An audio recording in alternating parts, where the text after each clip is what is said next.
আওয়ামী লীগের মিছিল বড় হচ্ছে।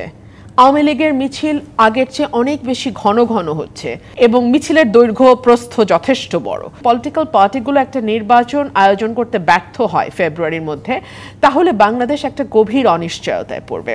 ইতিমধ্যেই আপনারা সকলেই জেনেছেন যে আমাদের যিনি প্রধান উপদেষ্টা তিনি স্পষ্টতই জানিয়ে দিয়েছেন ফেব্রুয়ারির পর উনি আর একদিনও থাকতে চান না, এবং ফেব্রুয়ারির মধ্যে যদি পলিটিক্যাল পার্টিগুলো একটা কনসেনসাসে এসে নির্বাচনের ফয়সালা চূড়ান্ত করতে না পারে তাহলে সম্ভবত তিনি ফেব্রুয়ারির পর চলে যাবেন।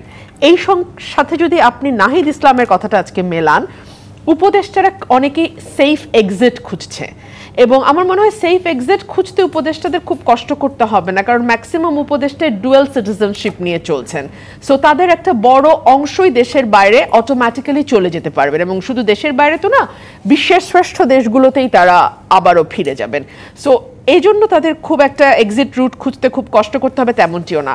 সো আমরা যদি এটা দেখি সাদা চোখে এই ইনফরমেশনগুলো, তাহলে এটা সহজেই অনুমেয় যে যদি পলিটিক্যাল পার্টিগুলো একটা নির্বাচন আয়োজন করতে ব্যর্থ হয় ফেব্রুয়ারির মধ্যে, তাহলে বাংলাদেশ একটা গভীর অনিশ্চয়তায় পড়বে। আপনি নিশ্চয়ই লক্ষ্য করেছেন আওয়ামী লীগের মিছিল বড় হচ্ছে। আওয়ামী লীগের মিছিল আগের চেয়ে অনেক বেশি ঘন ঘন হচ্ছে। আওয়ামী লীগের মিছিল ঢাকার অনেক গুরুত্বপূর্ণ সড়কগুলোতে হতে দেখছি আমরা, এবং মিছিলের দৈর্ঘ্য প্রস্থ যথেষ্ট বড়। সুতরাং ঘরের পাশে আওয়ামী লীগ যে হাত পা গুটিয়ে বসে আছে তেমনটিও নয়। শুরুর দিকে আমরা যেমন তাদের মধ্যে কিছুটা হতবিহ্বল ভাব বা কিছুটা হতচকিত অবস্থা লক্ষ্য করেছিলাম, এই সরকারের ক্রমাগত উপর্যুপরি ব্যর্থতা তাদেরকে সেই সাহস দিয়েছে যাতে তারা কোনো রকম কোনো দুঃখ প্রকাশ না করে, কোনো রকম কোনো অনুশোচনা না করে আবারও বীর দর্পে পলিটিক্সে আসবার কথা চিন্তা করে। এবং ভেরি রিসেন্ট যেই ইন্টারভিউটা আমাদের প্রধান উপদেষ্টা দিলেন, সেখানেও কিন্তু তিনি বেশ কিছু জায়গা একটু হেইজি বা একটু অস্পষ্ট রেখেছেন। তিনি বলেছেন যে আমরা আওয়ামী লীগকে নিষিদ্ধ করিনি, তাদের কার্যক্রম স্থগিত আছে আপাতত, এবং তারা নির্বাচনে অংশ নেবে কি নেবে না এটা নির্বাচন কমিশন ঠিক করবে।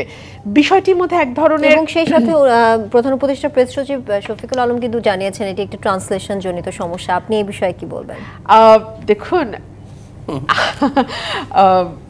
পলিটিশিয়ানরা যখন কোনো কিছু অ্যাভয়েড করতে চান, ওনারা পলিটিক্যাল সিকনেস বলে একটা কথা আছে, রাজনৈতিক অসুস্থতা, ওনারা হঠাৎ অসুস্থ হয়ে যান। ধরুন কোনো একটা সমাবেশে আপনি যেতে চাইছেন না, কোনো একটা মিটিং আপনি অ্যাটেন্ড করতে চাচ্ছেন না, আপনাকে কল করা হলে ইনভেরিয়েবলি আপনি বলবেন আমি অসুস্থ। এটাকে আমরা বলি পলিটিক্যাল সিকনেস। সো এই ধরনের অজুহাত আসতে পারে, কিন্তু আমার ব্যাখ্যা আমি করেছি, মানুষও তার যার যার ব্যাখ্যা শেষে করবে। এই সকল কিছু যদি আপনি এক জায়গায় নিয়ে আসেন, আপনি দেখবেন একটা গভীর অনিশ্চয়তা, এবং দেশের ভেতরে দেশের বাইরে ক্রমাগত কিন্তু অস্থিতিশীল পরিবেশ তৈরি হচ্ছে, এবং অস্থিরতা হচ্ছে। আপনি দেখুন ৭০০-র উপরে পূজা মণ্ডপে অসুরের চেহারায় দাড়ি বসানো হয়েছে। আমি কোনো গোষ্ঠী, কোনো সম্প্রদায় কিংবা কোনো ব্যক্তি আমি এজন্য দায়ী করব না। কোনো একটা মহল চাইছে দেশটা অস্থিতিশীল হোক, এবং কোন মহল এটা আমি জানি না, কিন্তু আপনিও জানেন না। সরকারের দায়িত্ব ওই মহলটিকে খুঁজে বের করা। আপনি দেখুন প্রতিদিন কোথাও না কোথাও মব ভায়োলেন্স হচ্ছে, সরকার নিন্দা জানানোর বাইরে। আচ্ছা, কোন সরকার যে নিজেকে নিজে নিন্দা জানাতে পারে এটাও বাংলাদেশে একটা অভূতপূর্ব দৃষ্টান্ত। আমরা কিন্তু তার বাইরে সরকারকে কোনো কার্যকর পদক্ষেপ নিতে দেখি নাই।